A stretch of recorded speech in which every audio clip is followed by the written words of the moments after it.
don't think we were actually live at that point. Hello, I am live now. Apologies. I thought I was live. I've been talking for the last 5 minutes to nobody apart from my lovely guest who's sitting there patiently waiting. So welcome to Speaking About Speaking with me, Jackie Goddard. And here we are, the day after the lovely long Easter weekend. Hopefully everybody had a fabulous time. I was just saying before I was rudely interrupted by the fact that I hadn't gone live, that if you are out there live now, please do join in, interact with us, ask questions, leave comments, and if you're watching on the replay, please do the same, because we will come and find you and answer any questions you may have. So without any further ado, I'm going to bring up my fabulous guest today, who is a communicator coach, but I knew him better many years ago as a stand-up comedian and a video games developer. So I'm going to find out what happened in the intervening 20-odd years. So please welcome to the stage with me, Jon Torrens. Hello. Hi, Jon. Sorry about that. That was a bit confusing there in the beginning. Fine. It's fine. Good. I'm going to swap the screen over so I can play with you there. Excellent. How are you? I'm okay. Yes. Yeah, I think I'm all right. I'm overthinking that, but yeah, I'm fine. Good. So where are you? You're calling in from your Cambridge way, aren't you? I'm in Ely near Cambridge. Yes, a tiny city. Yeah. And has it been a fabulous weekend? It has. Yeah, I ate the chocolate egg I was given, and it was a big one pretty much that day. And I thought it'll be fine. This will last for a while. And yeah, just having a cup of tea. All gone. Yeah. So overall, mission accomplished. Yes, great. Well, I started out there by saying that many years ago we met each other through a mutual friend when I was acting in a play somewhere in Highbury in Islington, I think. And you were at that point doing the stand-up comedy. So tell us a little bit about how that came about. Why?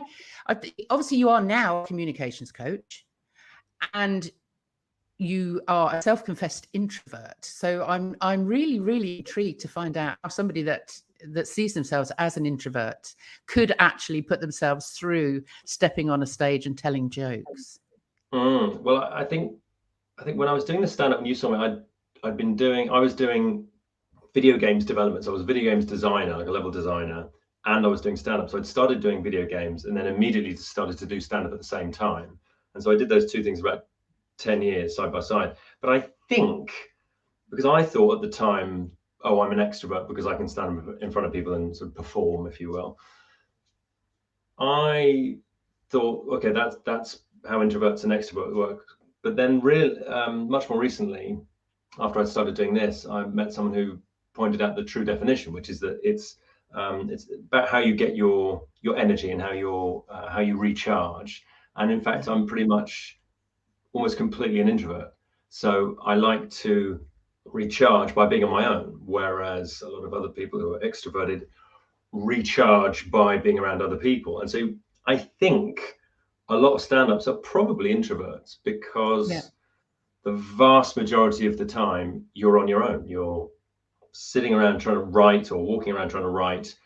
You're traveling to and from a gig, and then you're probably alone again. I mean, all the evidence says to me, and I don't have data to back it up, but the evidence says that would work best for someone who wants to be on their own most of the time. Yes, you've got your 20 minutes of very intense interaction and approval from other people, but most of the time it's in your own head.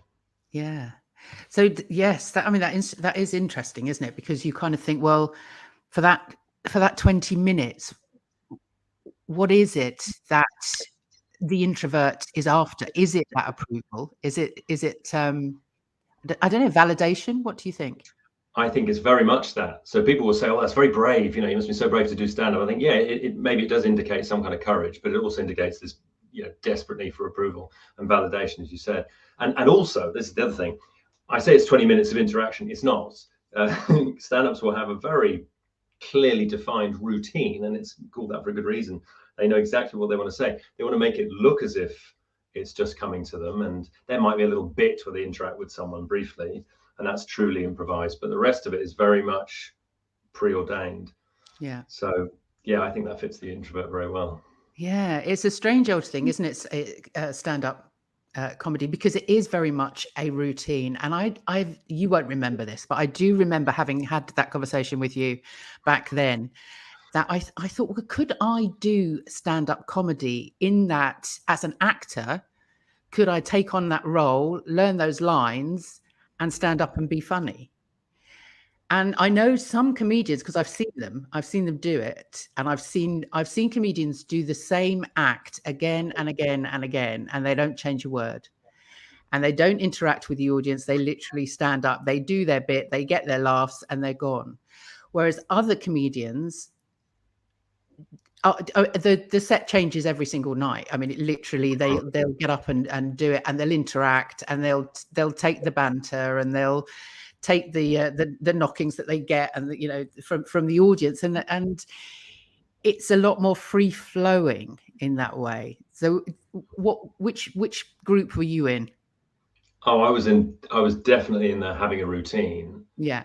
But I suspect that a lot of the acts you saw were also in that camp, but they just made it look as if they're, even someone like Ross Noble, he said he has a very good idea of what he wants to say, but he'll make it appear as if he's just plucking them out of thin air. But it's funny because you mentioned, acting. Omid Jalali wanted to, well, he did become an actor. He's an actor, but to get the stage time for your what is it? What's the card? What do you need? You need your equity. Thank you. Good. I should know that. It's stage time, and the joke. Well, the joke is that you either do, you can do stand up, acting, or stripping, right? As long as you're performing. Yes. And so Omid Jalali says that he just was doing stand up just to get the stage time, right? And turns out he was good at it. So fantastic. But I mean, yes, Omid Jalali, I did see, and I was in the front row, and he did pick on me and my husband, actually. But you could actually tell. I mean, he was great, but you could tell that he was he wasn't quite sure whether he should interact or not, because he wasn't sure if they were going to take him off on a tangent that he wouldn't be able to get back to the set, kind of thing. So that's always the thing. That you go a bit further, you can see there's something there. Like, do you dig a bit more and go down this cul-de-sac, hoping there's something brilliant at the end of it, or do you just back out and get back to the safe stuff, the material? Yeah, you have to be brave. You have to be very. I mean, I'm quite happy being in character, knowing who my character was, being assured that I was who I was playing, and just, if you forgot. I mean, there is that as well. If you have to know the lines well enough that if something does go wrong, you kind of wing it, without going too far off what it is that you're meant to be saying. Have you ever been completely thrown by an audience member? You mean in terms of a heckle, or just forgetting my stuff? Yeah. Oh, right. Well, either or. Yeah. Have you ever had that moment? Well, the thing with heckling is, if it's going really well, then it doesn't matter what somebody shouts out, because the audience is pretty much on your side. And the misconception is that it's the heckler plus the audience versus you, whereas actually it's you and the audience versus the heckler. If it's going well, great. If, however, it's going badly and the heckler shouts something out and it pretty much voices what the audience is thinking, then there's nothing you can do. So I think I've certainly had deaths on stage, but there was no sort of killer blow from the from the audience. It was just a general consensus. And incidentally, if it is going badly and somebody yells something at you, the funnier you try to be, the worse it's going to be. You're going to be even less funny. Yes. Yeah. Don't try to be too clever, because they will outwit you. Definitely. Oh, yeah. So what was the transition then from the stand-up comedy? Because you were designing the video games before that, which is obviously another passion of yours. Yeah. Then how did you make that sort of step over into the sort of speaker coaching and communication coaching? Well, I did the two things side by side for about 10 years. Then I went full time at stand-up for couple of years. And so I wanted to see, you know, can I make it? And so I moved in with my partner, and after a couple of years, I definitely got better, but I hadn't broken through, and I could, you know, I could see maybe it was sort of running out of momentum. And so she said, well, you know, what's the plan? And of course, I didn't have a plan. Why would I have a plan? So I gave it up, and it was funny. So, but part of me was thinking, oh, it's a bit sad, you know, I wanted to do this thing. But the other part of me was incredibly relieved, because now I wasn't, you know, desperately trying to grasp hold of this thing that maybe I wasn't able to grasp. So I went back to video games and did that for about 5 years. And then towards the end of that, I just sort of had these thoughts about, I'd seen people do terrible presentations. So I'd seen people deliver awful presentations, and I'd had to do pitches for game ideas and things like that. And so I just had this thought, oh, they clearly need all this stuff that I've learned from stand-up. You could apply all of that. And I remember writing it down, and I realized pretty much everything applies to business, other than being funny, although that is part of it. But generally, it's writing great material, making sure you've got something to say, using a story, and then selling it, and actually being a human being when you're speaking to people, rather than going through the motions or focusing too much on some slides, you know, and turning away and looking at those and not engaging with people. So I started doing that, and that was exactly 10 years ago.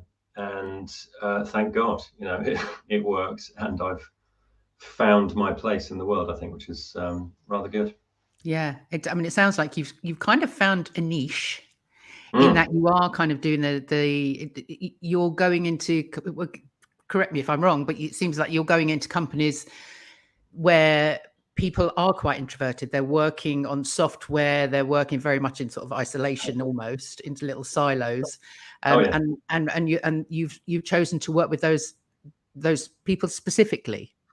Yeah, I mean, it's a huge group, I guess. You know, around Cambridge, there are many tech companies, which encompasses all kinds of things. Often it's pharmaceutical, but I might do something with Microsoft Research, who've got a base by Cambridge railway station, but then say Foster and Partners, the architects, or video games companies. But I find all of the groups that I work with, and I don't know if I guess it's the way they're drawn to me as well, and how they find me.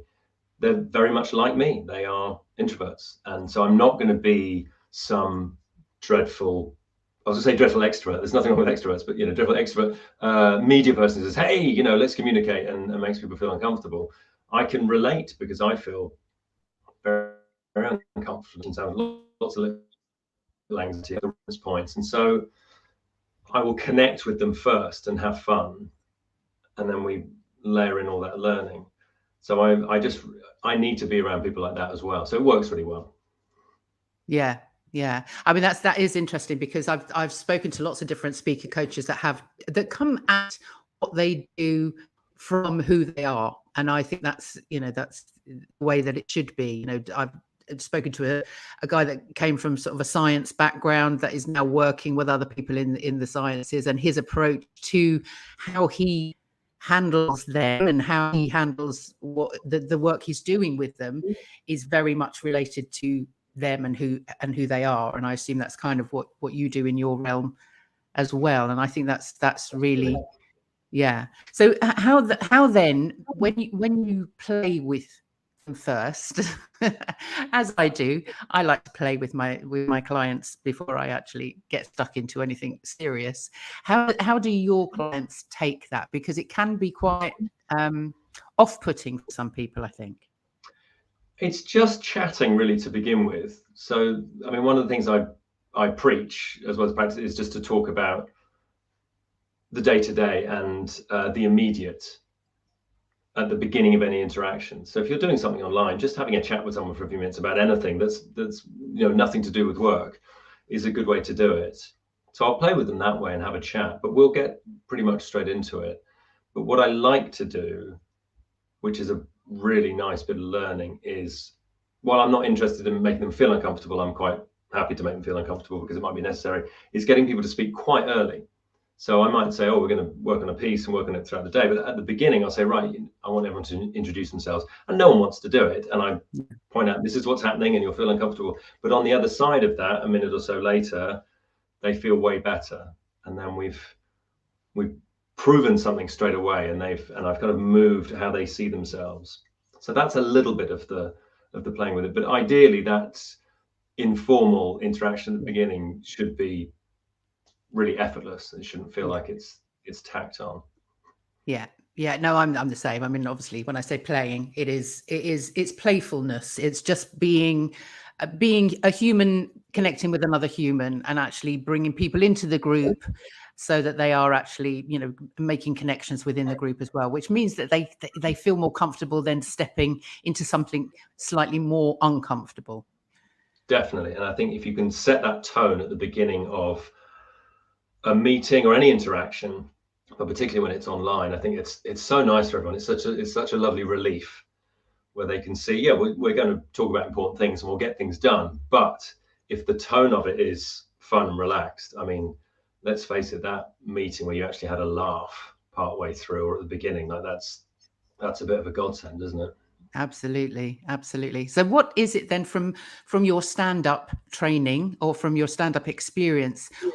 Because I do exactly the same thing. I had that realization that actually, when I looked at the training that I had as an actor, every single part of that was relevant to anybody speaking to any audience at all, whether it's a one-to-one in a business boardroom, in a business meeting, pitching a sale. Every single element of what I learned as an actor is relevant to that sphere. So what is it within the stand-up that you use that is directly relatable? Well, there's lots. I mean, the way I generate material, which is to start speaking out loud and use that to inform the writing process, using stories and learning how to tell a good story, but also realizing that your story is always important and interesting to people. I think sometimes people get confused as to why someone wants to know about them, but they certainly don't know what to say. So a good story really helps. And stand-up is essentially storytelling. So there are those techniques. And then it's the delivery and engagement and using body language and remembering to look at someone. And if you're doing something online, looking right at the camera, so many people will be delivering something like this to someone else, and I have to point it out. Or I'll even mention a very simple thing like the microphone isn't very good. Your sound is really muddy.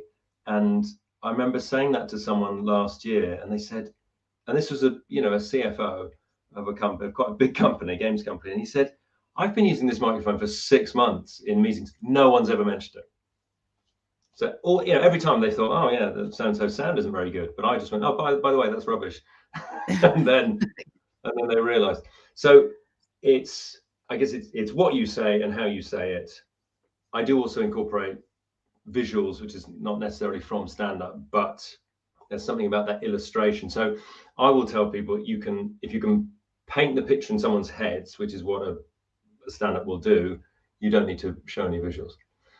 And then, which is really important. And a lot of people do need a visual, but if you can get away with it, then arguably it's better. TED Talks often don't use any kind of visual. But the other part is the mindset, and that is accepting yourself and being authentic and being yourself. That's a massive step. I mean, I still struggle with that. And looking back now, when I look back at stand-up, I think, maybe I could have done better if I'd had really a confidence that bordered on arrogance. I look back and think, I think I've already doubted myself in that one. There were gigs where I didn't do very well, and it's where friends of mine had come to see me. And much later, I realized, okay, so them coming to see me had sort of affected me, and then that had manifested itself in something, and then I'd been less funny, which is, and of course it's that dreadful spiral where you think, right, I really want to nail it tonight. Like I really want to nail it because my friends are there. And then when the thing happens, that's unpleasant. Yeah. So it's interesting to look back at that and see, if I'd just been like almost obnoxiously confident, I would have probably done really well.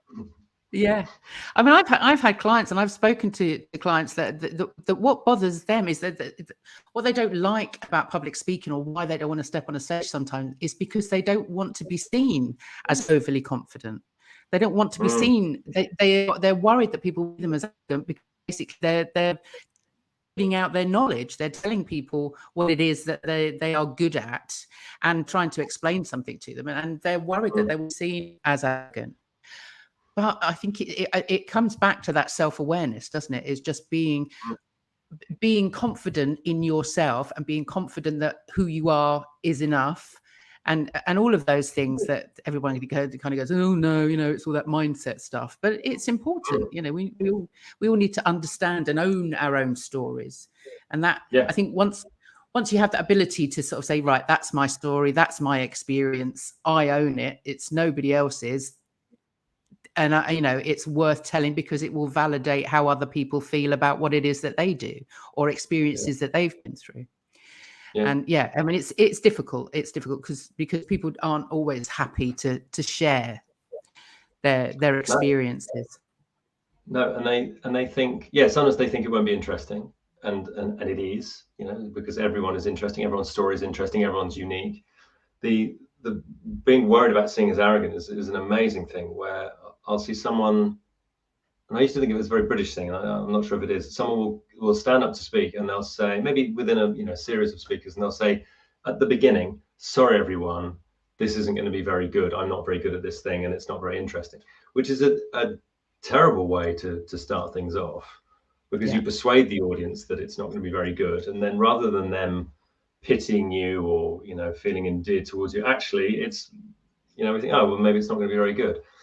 And so certainly owning those flaws and maybe even declaring them and saying, look, this is something you need to know, it's out there. There's an argument that if you keep a secret about yourself, it becomes really quite powerful when it doesn't need to be. Whereas if you put it out there, then, well, firstly, you'll find that most people probably don't care in the first place, but secondly, it's just there, and you've declared it. A lot of stand-up comics will talk about their appearance or their name at the very beginning and say, right, this is the number one thing you need to know about me, it's this. And that's really nice because it gives people, this is your character, this is what you're about. But it's also just saying, I've heard it all before, so just bring it on. Bring it on. Phil Jupitus, who was a fantastic comic, he was a big guy, and he would walk out and say, just in case you're wondering, 21 stone. And then he would start. And then if anyone else yelled something out, you go, yeah, brilliant. It's already done. Yeah. I was speaking to a speaker, like a large personality in the speaking world, and he said, he was saying, can you imagine if you're on a plane and the pilot came on over the tannoy and said, this is probably going to be, this flight is going to be awful. I'm sorry, this is terrible. And you'd feel really quite, as a passenger, you'd feel bad. And that's how you make your audience feel. You come out and say, oh, I'm sorry, I'm feeling really nervous. You've got a pilot saying, I'm a bit nervous today. Yeah, that is a great analogy. And I think I'll nick that, because that's rather good. And I think I have. The audience, whoever it is, even if it's one person or 100 people or 500 people, they're looking for emotional guidance. They just want to see, do you trust yourself? And they'll forgive a few errors. Do you trust yourself? Do you think that you're going to do a good job here? Or do you look happy? And we'll just take it from there. But you're absolutely right. Yeah, you need your super slick pilot, even if they are nervous or thinking, I'm not feeling 100%. Going, hi, like their message is, you're in a safe pair of hands, and that's what we want. Absolutely. It's going to be fine. Like, honestly, look, I've done this before. I've done this loads. This is another day in the office. You're cool, right? Off we go, and then you can relax. But it's funny because as you said that, I was thinking an airplane full of panicking people is a nightmare, right? That's going to make things, absolutely dreadful. You want them just pleasantly sedated, right? You just want them fed on TV. Maybe a little bit of booze, just like dozing off. Like, just don't do it. We're contained here, so don't, for God's sake, don't do anything, and I'll take care of it. And I guess it's a similar thing with. I mean, I'm fascinated with that first impression, just that very first moment where you see someone get up on stage, or just in a boardroom, and you're just looking at it thinking, right, and you're making a judgment about how the next 45 minutes or few hours is going to go, and if they look happy, you generally relax. And that's really nice. But if someone's floundering because they haven't prepared correctly, or they physically stumble over something, or they say, oh, I'm really nervous, everyone, then it's an audience can just decide, they can check out. You'll see them on their phone or just making an excuse and leave. Yes. Yeah, absolutely. They will mirror, your audience will mirror your awkwardness, your nervousness, all of that. So yes, just a nice safe pair of hands is, I think that's a great way of looking at it, is that you need to be that safe pair of hands. Well, Yeah. just, we are sort of coming up to 25 minutes already, which Yes. is incredible. It's gone so fast. Tell me then, what makes a good speaker good and a bad speaker suck? I think the good speaker just puts in the work, and that's very broad. But sometimes people will say to me, how can I be confident? And I say, well, you just got to put in the work. It's a sort of boring answer, but you know that. So it's writing a good piece and rehearsing it and going through it and making sure you're really familiar with it, making sure you've looked at the venue and the tech and everything, and you understand everything that you need to do. It gives you that chance to adapt around things that might happen. So something technical might happen that goes wrong, or there might be a loud noise. If you're ready and you've rehearsed enough, the rehearsal will kind of catch you. The bad speaker sucks because they haven't checked the basics of where they need to stand and what the technology is like, or where people are, and they don't look ready. And it manifests itself when they make a mistake later on, and we think, oh yeah, that's backed up my initial impression. Whereas the good speaker, who has adapted, and they've maybe been a little bit funny, and they've shown a bit of empathy with the audience, and they've shown that this isn't the generic talk, it's something slightly tailored. They'll have a little technical challenge, and the audience will love them even more for it, because they'll think, oh, you're relatable, you're a human being. So I think it's putting in lots of work. And then, of course, the really clever thing is the good speaker makes it look as if they haven't put in any work at all. Yes. And they just walk up and go, oh, hi, oh, this looks like, and they know. Yeah. Whereas the bad speaker, I love to say, memorize to improvise. And as much as that's, don't memorize a script necessarily, don't memorize 45 minutes of a presentation, but have it so much in your muscle memory that you can play with it. You can be playful and you can enjoy the experience along with the audience. It's not about memorizing and putting, being so worried that you're going to forget a line. So what was the best piece of advice that you were ever given, either as a stand-up or when you went into the communication coaching in the first place? Were you given a good piece of advice? I think it's getting experience is the one. Stand up and speaking and every situation. I guess maybe that's super broad. Maybe that's everything. So it's getting experience and failing and learning from it. So as a stand-up, I was told, yes, go out and gig. Just get out there and gig and do stuff.